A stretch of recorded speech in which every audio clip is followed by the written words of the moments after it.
Isilomo seKaizer Chiefs uBrian Baloyi sikholelwa ukuthi amakhosi kufanele acabange ukusayinisa uzakhele lepasa we-Orlando Pirates ukuze asize emzabalazweni wawo wokushaya amagoli. uLepasa oneminyaka engu-27 uyiqale kahle isizini ka-2023-2024 isizini Bafana ihlungile i-Africa Cup of Nations futhi yathola ibronze kulo mqhudelwano.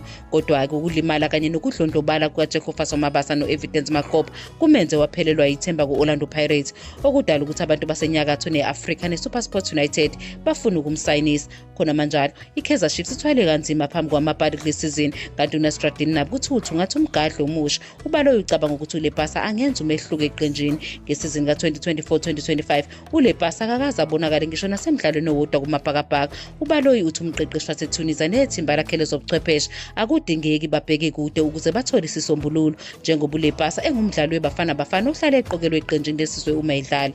uBaloyi ubuza ukuthi ngubani ongcono kunoLepasa kuKaizer Chiefs njengomgadli.